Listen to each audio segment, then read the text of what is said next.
यदि हां तो पूर्व जन्म के कर्मों के फलों का क्या होता है और पूर्व जन्म के कर्मों का फल कब और कैसे मिलता है? कर्म और फल मनुष्य के जीवन व्यतीत क्रियाओं के अनुसार होता है। हमारा पूर्व जन्म कब, कहां और कैसे था, शायद ही किसी को पता हो। एक बार एक गरीब लड़का कुछ बेच रहा था, क्योंकि उसकी माली हालत ठीक नहीं थी। सामान बेचते बेचते जब वो थक गया तो उसको भूख लगी। उसने सोचा कि किसी के घर जाकर मदद मांग ली जाए। जैसे ही वह एक घर पर पहुंचा, उसने दरवाजा खटखटाया। बाहर एक लड़की निकल के आई। लड़का हड़बड़ा गया और उसकी बेचैनी बढ़ गई। उसने बोला, क्या मुझे पीने के लिए पानी मिल सकता है? लड़की अंदर गई और सोचने लगी कि गरीब लोगों को पानी तो सब पिलाते हैं, हो सकता है उसको भूख भी लगी हो। उसने देखा रोटी तो नहीं है, लेकिन उसकी नजर दूध पर गई। उसने एक गिलास दूध भरा और लड़के को दे दिया। लड़का दूध पीकर खुश हुआ। उसकी प्यास और भूख कुछ हद तक कम हो चुकी थी। लड़के ने कहा कि दूध के कितने पैसे दूं? लड़की बोली, इसकी कोई जरूरत नहीं है। मेरी माँ ने सिखाया है कि मुसीबत में लोगों की मदद करके उनसे पैसा नहीं लिया जाता। यह मेरा कर्म था और मैंने इसे किया और इससे मैं खुश हूं। वह लड़का वहां से निकल गया, लेकिन रास्ते में सोच रहा था कि दुनिया में अच्छे लोगों की कमी नहीं है। अगर ढूंढा जाए तो ऐसे चेहरे और लोग सभी दिशाओं में मौजूद हैं। इस तरह की कई सकारात्मक और अच्छी बातें उसके दिल और दिमाग में चल रही थीं। संघर्ष करते करते ये लड़का पढ़ लिख कर एक डॉक्टर बन गया और लोगों की मदद करता रहा। लेकिन एक दिन वो लड़की अचानक बीमार हुई। उसको डॉक्टर के पास ले जाया गया तो वहां से उनको किसी बड़े अस्पताल में रेफर कर दिया गया। लेकिन जब इलाज के लिए सारी फॉर्मेलिटी पूरी हुई तो डॉक्टर को पता चला कि अरे, ये तो वही लड़की है जिसने काफी सालों पहले मेरी मदद की थी। अब मैं इसका अच्छे से इलाज करके और इसे ठीक करके ही इसका ये ऋण चुका सकता हूं। जब सारा काम हो गया और लड़की का ऑपरेशन खत्म हुआ तो एक बंद लिफाफे में उसको एक पत्र मिला। उस पत्र में लिखा था, आप पूरी तरह ठीक है और इस इलाज का पैसा तो आपने बरसों पहले एक गिलास दूध से चुका दिया है। लड़की की आंखों में आंसू थे। वो बोली, मेरे पास इलाज के पैसे भी नहीं थे, लेकिन आप भगवान बनकर जीवन में आए। डॉक्टर ने कहा, जब हम दूसरों की बिना किसी स्वार्थ के मदद करते हैं तो एक दिन ये ब्याज सहित हमें वापस मिलता है। इसलिए आज के समय में हमें भी ज्यादा से ज्यादा लोगों की मदद करनी चाहिए, क्योंकि इससे हमें वो खुशी मिलती है जो दुनिया की किसी भी महंगी से महंगी चीज से नहीं खरीदी जा सकती। और एक न एक दिन हमारी की हुई लोगों की मदद अच्छा परिणाम लाती है। भगवत गीता में वर्णित एक कथा के अनुसार अर्जुन के मन में जब भी कोई दुविधा उत्पन्न होती थी तो वे उसके समाधान के लिए श्री कृष्ण के पास पहुंच जाते थे। एक दिन की बात है, अर्जुन श्री कृष्ण के पास आए और उनसे बोले, हे वासुदेव, मुझे एक दुविधा ने घेर रखा है और उसका समाधान आप ही बता सकते हैं। तब श्री कृष्ण ने अर्जुन से कहा, हे धनंजय, अपनी बात को विस्तार से बताओ, तब मैं तुम्हें उसका हल बताऊंगा। तब अर्जुन बोले, हे नारायण, कृपा कर आप मुझे यह बताइए कि अच्छे लोगों के साथ हमेशा बुरा ही क्यों होता है, जबकि बुरे लोग हमेशा खुशहाल ही दिखते हैं। अर्जुन के मुख से ऐसी बात सुनकर श्री कृष्ण बोले, हे पार्थ, मनुष्य जैसा देखता है या महसूस करता है, वास्तव में वैसा कुछ नहीं होता, बल्कि अज्ञानतावश उसकी सच्चाई को समझ ही नहीं पाता है। श्री कृष्ण की बात सुनकर अर्जुन हैरान हो गए और बोले, हे नारायण, आप क्या कहना चाहते हैं? मैं समझ नहीं पाया। श्री कृष्ण ने कहा कि सुनो, तुम खुद ही समझ जाओगे। हर प्राणी को अपने कर्मों के अनुसार ही सुख दुख मिलते हैं, अर्थात जो अच्छे कर्म करता है उसे अच्छा फल मिलता है और जो बुरे कर्म करता है उसे बुरा फल मिलता है, क्योंकि अच्छे कर्म और बुरे कर्म इंसान पर ही निर्भर करता है। प्रकृति प्रत्येक को अपनी राह चुनने का मौका देती है, पर इसका फैसला करना कि वो किसके साथ चलना चाहता है, ये व्यक्ति विशेष की इच्छा पर निर्भर करता है। फिर कथा सुनाते हुए श्री कृष्ण जी बोले, बहुत समय पहले की बात है, एक नगर में दो पुरुष रहते थे, जिनमें से एक व्यापारी था जिसके लिए अपने जीवन में धर्म और नीति की बहुत महत्ता थी। वह पूजा पाठ और भगवान की भक्ति में बहुत विश्वास करता था। चाहे कुछ भी हो जाए, वह मंदिर जाना नहीं भूलता था। न ही धर्मदान के कार्य में कोई कमी करता था। चाहे कुछ भी हो जाए, वह भगवान की नित्य ही पूजा अर्चना किया करता था। वहीं दूसरी ओर उसी नगर का दूसरा पुरुष पहले पुरुष से बिल्कुल ही विपरीत था। वह मंदिर तो जाया करता था, पर पूजा करने नहीं, मंदिर के बाहर से चप्पल और धन चुराने के लिए। उसे दान धर्म न्याय नीति किसी से कुछ लेना देना नहीं था। वो मंदिर जाकर चोरी किया करता था। इसी तरह समय बीतता गया और एक दिन उस नगर में जोर की बारिश हो रही थी, जिसकी वजह से उस नगर में पंडित के अलावा कोई नहीं था। ये बात जब दूसरे पुरुष को पता चली तो उसके मन में ख्याल आया कि अब ये सही मौका है मंदिर के धन को चुराने का। अब वह बारिश में ही मंदिर पहुंच गया। मंदिर पहुंचते ही उस चोर व्यक्ति ने पंडित से नजर बचाते हुए सारे धन को चुरा लिया और बड़ी प्रसन्नता से वहां से निकल गया। उसी समय धर्म कर्म पर विश्वास करने वाला व्यापारी भी मंदिर पहुंचा और भगवान के दर्शन किए, परंतु दुर्भाग्य से मंदिर का पुजारी उस भले व्यक्ति को ही चोर समझ बैठा और शोर मचाने लगा। शोर सुनते ही मंदिर में लोगों की भीड़ जमा हो गई और सभी लोग उस भले व्यापारी को ही चोर समझ बैठे, फिर उसे अपमानित करने लगे। यह सब देखकर वह भला व्यक्ति हैरान रह गया और उसे समझ नहीं आ रहा था कि उसके साथ ये क्या हो रहा है। फिर वह लोगों से बचता हुआ किसी तरह वह मंदिर से निकल गया, लेकिन दुर्भाग्य ने उसका साथ वहां भी नहीं छोड़ा। मंदिर से बाहर निकलते ही वहां एक गाड़ी से टकरा गया और वो भला व्यक्ति घायल हो गया। फिर वह व्यापारी लंगड़ाते हुए घर को जाने लगा। तभी रास्ते में उसकी मुलाकात उस दुष्ट व्यक्ति से हुई जिसने मंदिर का धन चोरी किया था। वह दुष्ट व्यक्ति झूमता और नाचता हुआ जोर जोर से बोल रहा था कि आज तो मेरी किस्मत ही चमक गई, एक साथ इतना सारा धन उसे मिल गया। जब व्यापारी ने उस दुष्ट की बातें सुनी तो उसे बहुत हैरानी हुई और क्रोधित होकर उसने अपने घर जाकर भगवान की सारी मूर्तियां निकालकर फेंक दी और भगवान से नाराज होते हुए अपना जीवन व्यतीत करने लगा। कुछ समय पश्चात दोनों ही व्यक्तियों की मृत्यु हो गई और दोनों ही यमराज की सभा में पहुंचे। उस व्यापारी ने उसी दुष्ट व्यक्ति को खड़ा देख क्रोधित स्वर में पूछ ही लिया, मैं हमेशा अच्छे कर्म करता था, पूजा पाठ दान धर्म में विश्वास करता था, जिसके बदले जीवन भर अपमान और दंड ही मिला और इस अधर्म करने वाले पापी को नोटों से भरी पोटली। आखिर क्यों? इस पर यमराज ने उस भले व्यक्ति को बताया कि पुत्र, तुम गलत सोच रहे हो। जिस दिन तुम्हें गाड़ी से टक्कर लगी थी, वास्तव में वह दिन तुम्हारे जीवन का आखिरी दिन था। तुम्हारे द्वारा किए गए अच्छे कर्मों के कारण ही तुम्हारी मृत्यु एक छोटे से चोट में परिवर्तित हो गई। इस दुष्ट व्यक्ति के बारे में जानना चाहते हो तो पुत्र, इसके भाग्य में राजयोग्य था, जो कि इसके दुष्ट कर्म और अधर्म के कारण एक छोटे से धन की पोटली में परिवर्तित हो गया। श्री कृष्ण अर्जुन को कथा सुनाने के बाद कहते हैं, पार्थ, अब तुम्हें तुम्हारे प्रश्न का उत्तर मिल गया। ऐसा सोचना कि भगवान उसके अच्छे कर्मों को नजरअंदाज कर रहे हैं, ये बिल्कुल भी सत्य नहीं है। भगवान हमें क्या किस रूप में दे रहा है, ये मनुष्य की समझ में नहीं आता। लेकिन अगर आप अच्छे कर्म करते हैं तो भगवान की कृपा सदैव आप पर सदा बनी रहती है। आपको अच्छे कर्मों को करने से कभी भी पीछे नहीं हटना चाहिए। अच्छे कर्मों का फल भी इसी जन्म में ही मिलता है। हम अच्छे बुरे कर्म फलों को इसी जन्म में कैसे खत्म कर सकते हैं जिससे वे अगले जन्मों में न जाएं? इस जन्म के कर्मों का खाता शून्य करने का तरीका है निष्काम कर्म। इसमें हम कर्म तो करते हैं लेकिन उनका फल नहीं बनता, क्योंकि वे कर्म आसक्ति और अहंकार के बिना परमात्मा का ध्यान रखते हुए निस्वार्थ भाव से किए जाते हैं। असलियत में हमारे अंदर चित्त नाम का एक सॉफ्टवेयर है जिसका काम है कर्म के हिसाब से फल देना।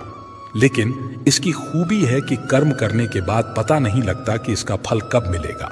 कई बार फल तुरंत और कई बार कुछ समय बाद और कई बार अनुमान भी नहीं लगा सकते कि जो कर्म आज किया है उसका फल कब मिलेगा। वैसे भी पता नहीं जो फल हम आज भोग रहे हैं वह न जाने पिछले किस जन्म का फल है। देखा जाए तो शरीर में चित्त का कोई तय स्थान नहीं, बल्कि कर्म के फल हमारी ऊर्जा में इकट्ठे होते रहते हैं। कोई भी कर्म तब तक फल नहीं देता जब तक उसका फल किस प्रकार आएगा यह तय न हो जाए। इसीलिए कर्म फल के समय को जान पाना मुश्किल होता है।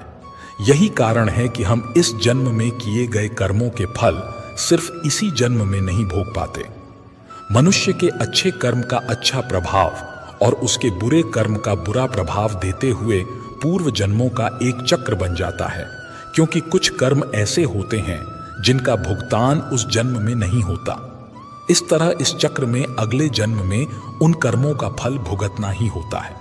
वहीं कार्य कारण सिद्धांत का संबंध न केवल भौतिक युग से होता है, बल्कि हमारे द्वारा किए जा रहे कार्यों, सोचे जा रहे विचारों, कहे जा रहे शब्दों तक पर यह लागू होता है।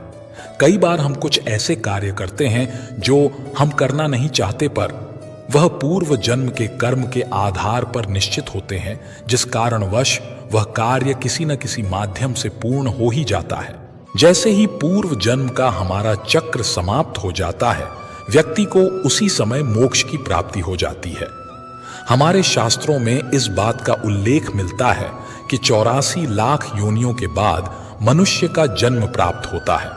साथ ही यह भी विशेष रूप से वर्णित किया गया है कि केवल मनुष्य योनि में ही जन्म और मृत्यु के चक्र से मुक्ति पाई जा सकती है। मनुष्य के कर्म का फल उसकी परिस्थिति और दैवीय शक्तियों द्वारा निर्धारित होता है।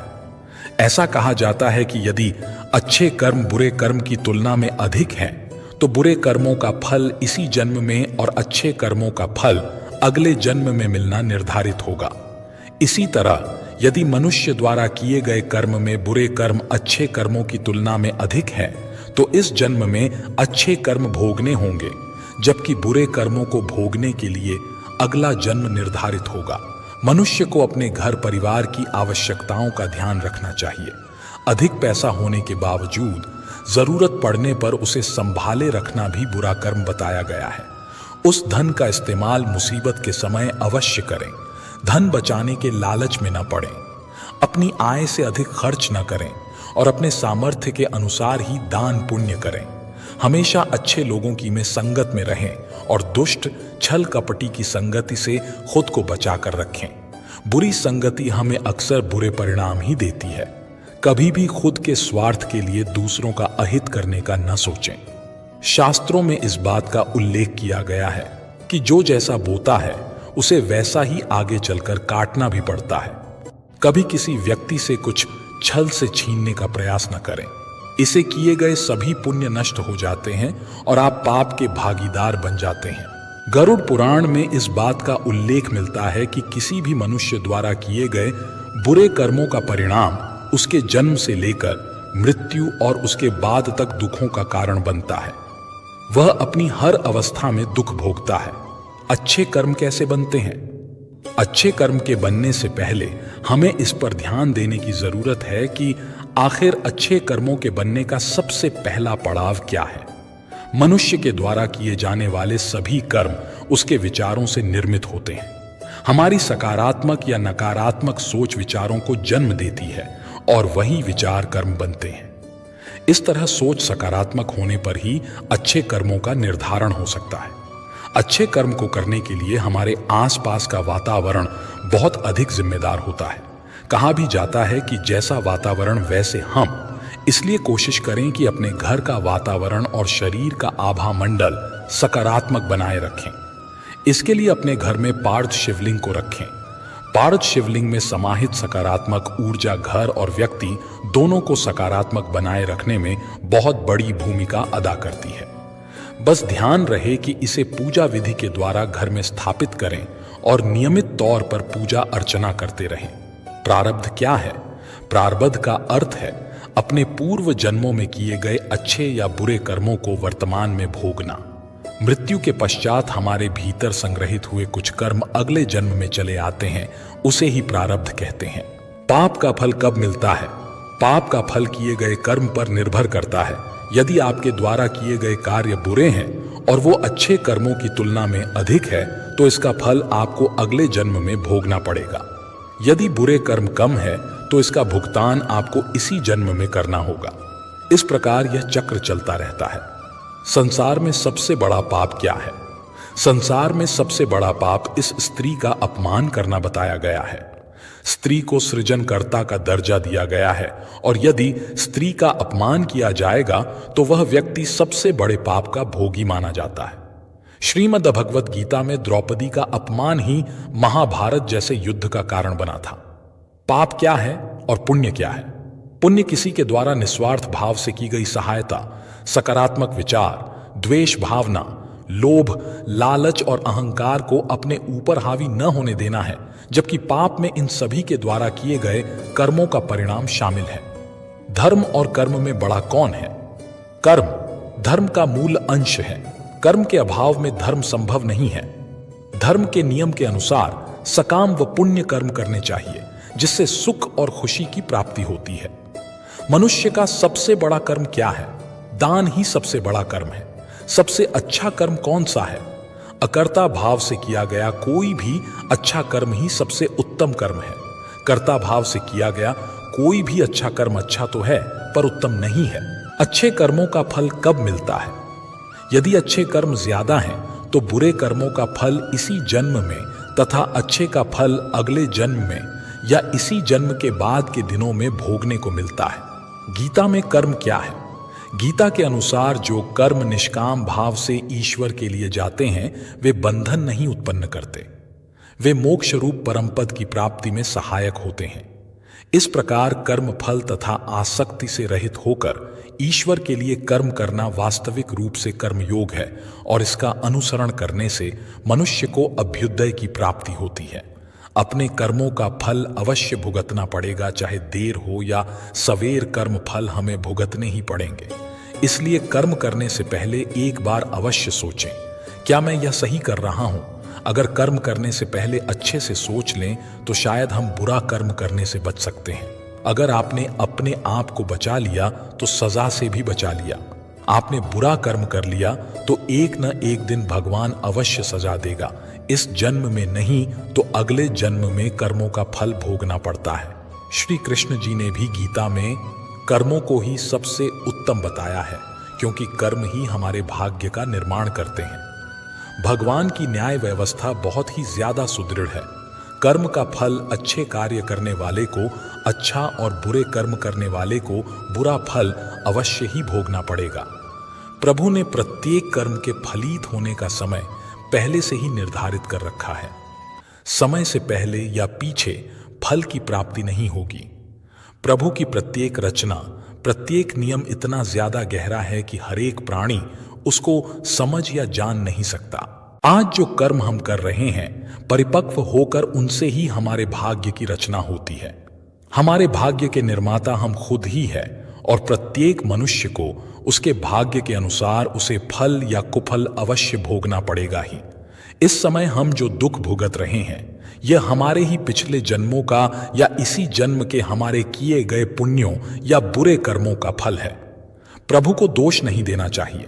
भगवान का एक विधान यह है कि हमारे कर्म, विचार और भावना को अनुसार ही हमें सुख या दुख की प्राप्ति होगी और वह सुख या दुख हमें खुद को ही भोगना पड़ेगा। मनुष्य के कब किए हुए पाप का फल कब मिलेगा, इसका कुछ पता नहीं।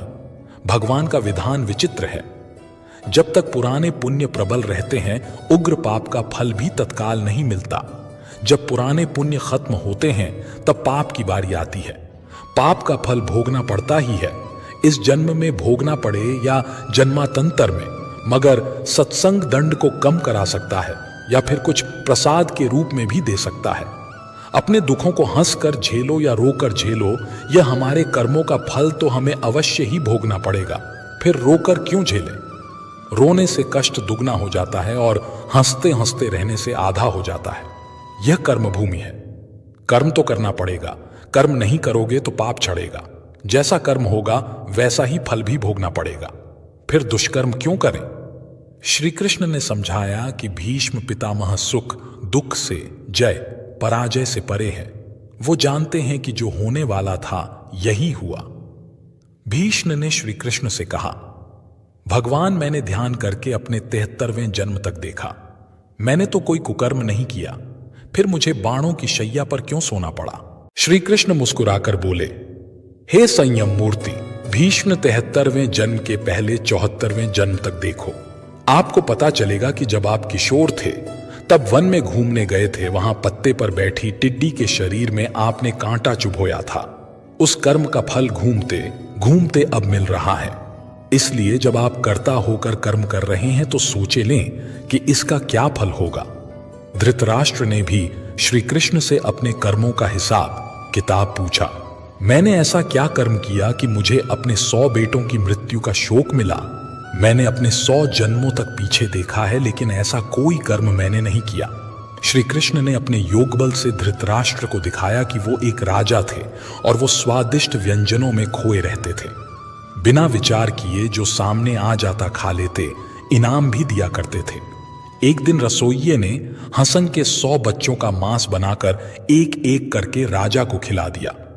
श्री कृष्ण ने कहा, धृतराष्ट्र जी, आप स्वाद में अंधे हो गए, तभी आप इस जन्म में अंधे बने। तुम्हारे पुण्यों के प्रभाव से 100 जन्म तक तो तुम्हें फल नहीं मिला, लेकिन इस जन्म में हंस के 100 बच्चों को खाने का फल तुम्हें मिल गया, तभी तुम्हारे 100 पुत्र मारे गए। सोचो, साथ में क्या लाएं और क्या लेकर जाएंगे?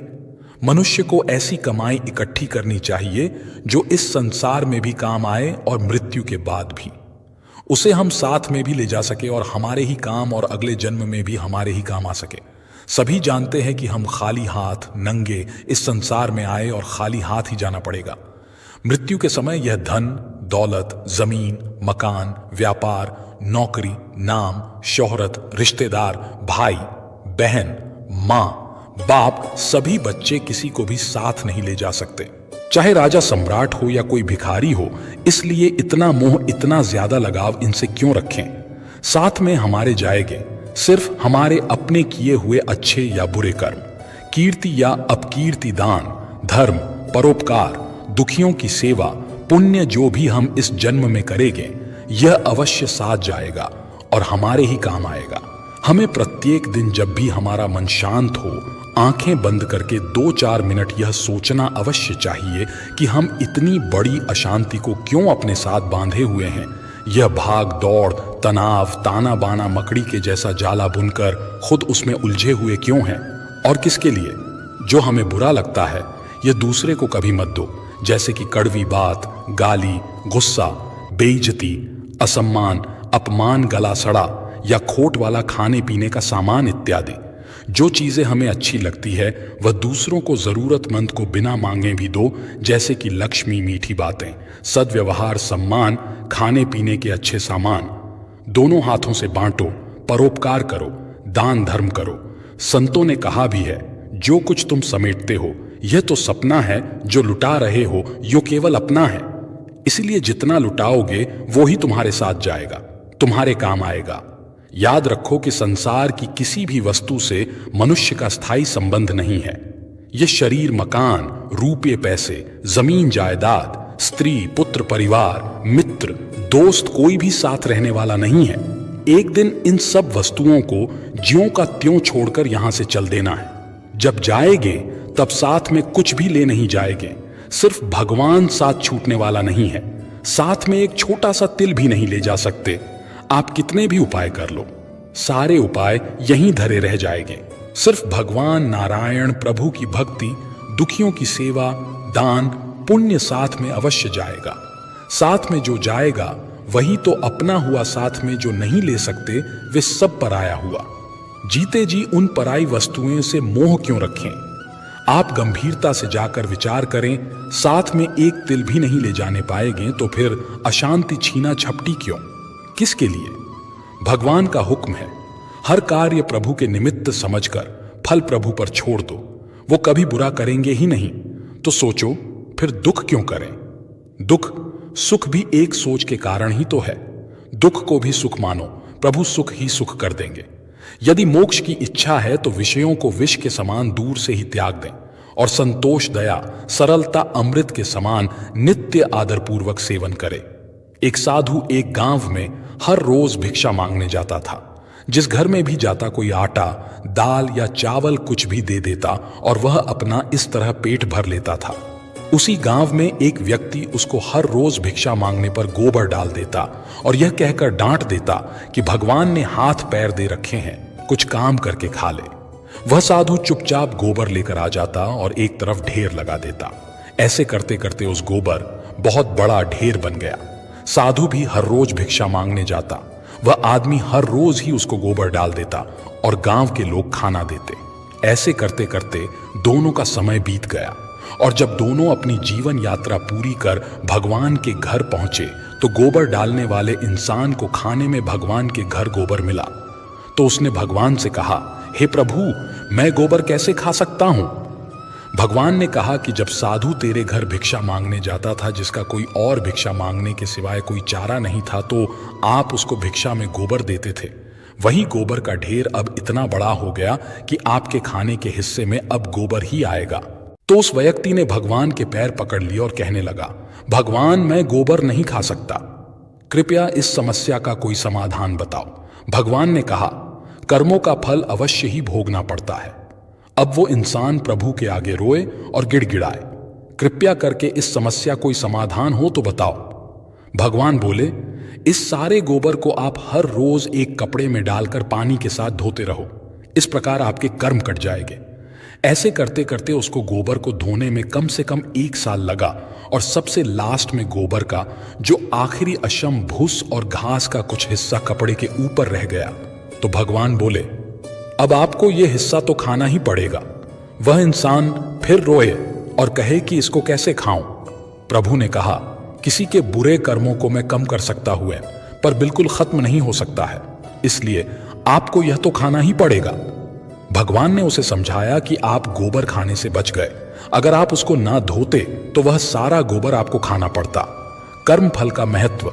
इसी प्रकार जब हम जमीन में कोई फल का पौधा लगाते हैं तो उसको उगने में और बड़े होने में समय लगता है और फिर कहीं साल 2 साल बाद बड़ा होता है, फिर उस पर फल लगते हैं, क्योंकि किसी भी कर्म का फल एक दिन में नहीं मिलता, चाहे वो अच्छा हो या बुरा। यह अब आपके ऊपर निर्भर करता है कि आप कर्म कौन सा कर रहे हो। फल मिलने में समय जरूर लगेगा, पर मिलेगा जरूर। यही समय परमात्मा का नियम है कि हमारे द्वारा किए गए हर कर्म का सुख और दुख हमारे कर्मों के ऊपर ही निर्भर करता है। हम सुख और दुख अपने द्वारा किए गए कर्म का हिसाब किताब चुकता कर रहे हैं।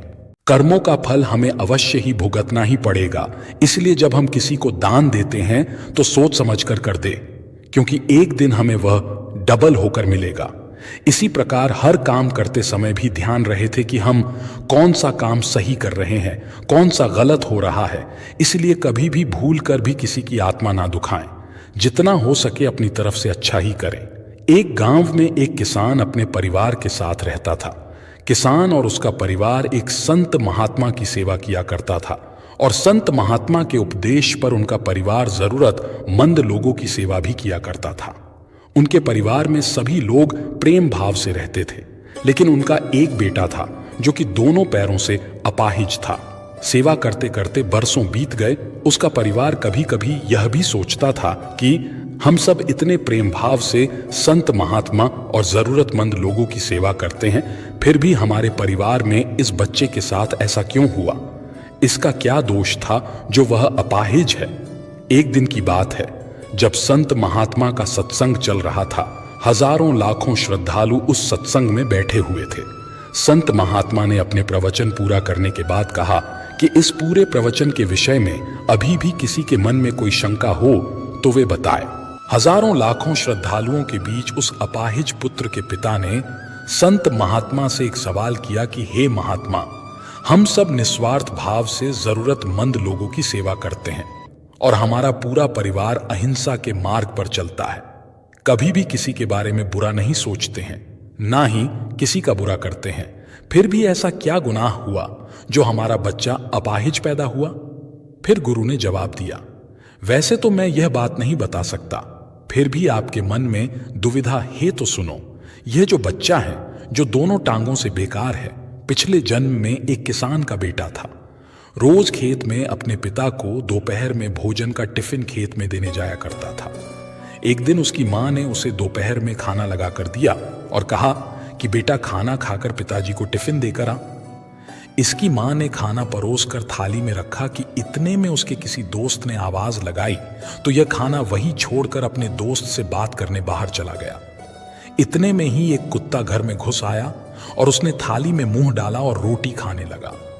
लड़का जैसे ही घर में वापस आया और कुत्ते को थाली में मुंह डालता हुआ देखकर पास ही में एक लोहे का बड़ा सा डंडा पड़ा हुआ था। उसने यह भी नहीं सोचा कि खाना तो झूठा हो ही चुका है। बिना सोचे समझे उस कुत्ते की दोनों टांगों पर इतनी जोर से मारा कि वह कुत्ता अपनी जिंदगी में जब तक जिंदा रहा दोनों पैरों से बेकार होकर घसीटते घसीटते जिंदगी जिया और तड़प तड़प कर मर गया। यह उसी कुत्ते की बद्दुआ का फल है जो इस जन्म में यह दोनों टांगों से अपाहिज पैदा हुआ है। संत महात्मा ने कहा, पुत्र, इस संसार में इंसान को अपने अपने कर्मों का फल भुगतना ही पड़ता है। इस जन्म में अगर किसी की टांग तोड़ी है तो स्वाभाविक है कि अगले जन्म में आपकी टांग टूटनी ही है। अगर आप किसी को नुकसान पहुंचाओगे तो आपका भी नुकसान होना ही है, इस जन्म में नहीं तो अगले जन्म में। इसलिए जो भी कर्म करो सोच समझ कर करो। आप अपने कर्म फल से नहीं बच सकते। आप जहां भी जाते हैं, जो कुछ भी करते हैं, आपके कर्म ही आपको शांतिपूर्वक देख रहे होते हैं। किसी भी दिन आपको आपके कर्म का फल पृथ्वी पर वहन करना ही होता है। इसीलिए हर समय उचित कर्म करना अनिवार्य है। भगवान श्री कृष्ण ने गीता में कर्म को प्रधानता देते हुए यहां तक स्पष्ट किया है कि व्यक्ति की यात्रा जहां से छूटती है अगले जन्म में वह वहीं से प्रारंभ होती है। जो प्रकृति के नियमों का पालन करता है वह परमात्मा के करीब है। लेकिन ध्यान रहे, यदि परमात्मा भी मनुष्य के रूप में अवतरित होता है तो वह उन सारे नियमों का पालन करता है जो सामान्य मनुष्यों के लिए हैं। जीवन में सफलता प्राप्त करने के लिए हमें हमेशा सकारात्मक कर्म करने चाहिए, क्योंकि कर्म ही हमारे भविष्य को निर्धारित करते हैं। अच्छे कर्म करने के प्रति हमारी निष्ठा हमारी आत्मा को पवित्र और शुद्ध बनाती है, जो हमें अधिकारी बनाती है आध्यात्मिक आनंद और शांति का अनुभव करने के लिए। कर्म और संकल्प के बिना कोई भी व्यक्ति अपनी जिंदगी में आगे नहीं बढ़ सकता। अतः सकारात्मक सोच और कर्मों के साथ जीवन जीने की कला सीखने की कोई विकल्प नहीं है। कर्म के सिद्धांत का पालन करके हम अपनी दिशा और गति को नियंत्रित कर सकते हैं, जो हमें अपने लक्ष्यों तक पहुंचने के लिए मार्गदर्शन करता है। कर्म का सब खेल है यह, लौट कर तो आएगा। जो आज तुझे रुला रहा है कल कोई और उसे रुलाएगा। व्यक्ति की सफलता का आधार उसके कर्म होते हैं। एक सच्चे और साफ दिल से किया गया कर्म कभी निष्फल नहीं होता। धर्म और कर्म दो पहियों की तरह हैं जो हमें जीवन के सही पथ पर चलाने में मदद करते हैं। इन दोनों के बिना हम अपने सच्चे उद्देश्य को प्राप्त नहीं कर सकते। एक व्यक्ति के कर्म उसके विचारों, भावनाओं और इच्छाओं का प्रतिबिंब होते हैं। यदि हम अपनी सोच और कर्मों को सकारात्मक बनाते हैं तो हमारा भविष्य स्वतः रोशन हो जाता है। कर्म का नियम सरल है, जो बोएंगे वहीं काटेंगे। अतः हमें सदैव नेकी के बीज बोने चाहिए ताकि हमें भविष्य में अच्छे फल मिल सकें। कर्म के नियम को समझने से हमें यह ज्ञान प्राप्त होता है कि हमें किसी भी कार्य को करने से पहले उसके परिणामों पर विचार करना चाहिए। जीवन में संतुष्टि और समृद्धि प्राप्त करने का एक ही मार्ग है, और वह है निष्ठा के साथ अपने कर्तव्य और कर्मों का पालन करना। कर्म और धर्म के माध्यम से हम अपने आत्मविश्वास को मजबूत कर सकते हैं और इससे हम अपने जीवन के सभी चुनौतियों का सामना कर सकते हैं। आपके कर्मों की गूंज शब्दों की गूंज से भी ऊंची होती है। अपना समय यह सोचकर बर्बाद ना करो कि दूसरों ने तुम्हारे साथ क्या बुरा किया, तुम्हारी जगह कर्मा को उनको जवाब देने दो। कर्म पथ पर चलते रहना ही तो जीवन हमारा है, रुक जाएंगे जिस दिन हम समझो अंत हमारा है। क्या मिलना है ये कर्म की बात है, क्या लेना है ये धर्म की बात है। कर्म जीवन का मुख्य विषय है। शब्दों का हेर फेर भले ही पकड़ नहीं आता है, पर सच में हर कोई कर्म से पहचाना जाता है। भाग्य से जितनी ज्यादा उम्मीद करोगे वो उतना ही ज्यादा निराश करेगा, और कर्म पे जितना जोर दोगे तो हमेशा उम्मीद से भी ज्यादा मिलेगा। आपके कर्म ही आपकी पहचान है, वरना एक नाम के हजारों इंसान हैं। कोई मेरा बुरा करे वो उसका कर्म है, मैं किसी का बुरा ना करूं वो मेरा धर्म है। जो दूसरे को धोखा देते हैं किस्मत उन्हें हर रोज धोखा देती है। अगर किसी के लिए कांटे बिछाओगे तो वापस कांटे ही मिलते हैं, और किसी के लिए फूल बिछाओगे तो आपको वापस फूल ही मिलेंगे। अच्छी सोच रखोगे तो सब अच्छा होगा, अगर बुरी सोच रखोगे तो सब बुरा ही होगा। इसलिए सकारात्मक रहिए, यही कर्म है। अच्छा हो या बुरा हो, पर कर्मों का फल जरूर मिलता है। किसी को जल्दी मिलता है तो किसी को थोड़ी देर से मिलता है। उन्हीं की किस्मत अच्छी होती है जो कर्म अच्छे करते हैं। जैसा काम करोगे वैसा ही फल मिलता है। इसलिए अपनी सोच को अच्छा रखें, किसी को भी अच्छा बोले, अच्छा काम करें और अच्छे लोगों के साथ रहे। हर किसी को आजादी है अपनी जिंदगी अपनी मर्जी से जीने की, पर आजादी में अपने कर्म को मत भूलना। याद रखना, एक गलत काम आपकी आजादी छीन सकता है। कर्म के द्वारा मौन रहते हुए चींटी से अच्छा उपदेश कोई दूसरा नहीं दे सकता। मुसीबतें चाहे जितनी मर्जी हो, हर कदम पर तू घबरा कर मत बैठ, तू बस अपना कर्म कर। ईमानदारी और बुद्धिमानी से किया गया काम कभी व्यर्थ नहीं जाता। व्यक्ति की सफलता का कारण उसका भाग्य नहीं, अपितु उसके कर्म होते हैं। किसी ने आपके साथ बुरा किया है तो छोड़ दो उसे, आगे बढ़ो, उसका कर्म उसको सजा देगा। अगर आप जरूरतमंद लोगों की मदद करते हैं तो भगवान भी आपकी मदद करता है। अपने कर्म अच्छे करो, वरना आपके कर्म कभी आपको मुक्ति नहीं देंगे। कर्मों की गति बड़ी गहन होती है। कर्म की गति जानने में देवता भी समर्थ्य नहीं है, मानव की तो बात ही क्या है। काल के पास में बंधे हुए समस्त जीवों को अपने द्वारा किए गए शुभ तथा अशुभ कर्मों का फल निश्चित रूप से भोगना पड़ता है। मनुष्य कर्म जंजाल में फंसकर मृत्यु को प्राप्त करता है और फिर कर्म फल के भोग के लिए पुनर्जन्म धारण करता है। पृथ्वी पर जितना मनुष्य देह है, उसमें से एक सीमा तक ही सुख दुख भोगने की क्षमता है। जो पुण्य या पाप पृथ्वी पर किसी मनुष्य देह के द्वारा भोगने के संभव नहीं, उनका फल जीव स्वर्ग या नरक में भोगता है। पाप और पुण्य जब इतने रह जाते हैं कि उनका भोग पृथ्वी पर संभव हो, तब वो देह किसी जीव में पृथ्वी पर जन्म लेता है। मित्रों, इस विषय को रामायण की एक कहानी के माध्यम से समझते हैं। ये कहानी उस समय की है जब देश में राम राज्य था। भगवान राम बहुत न्यायप्रिय और कल्याणकारी राजा थे।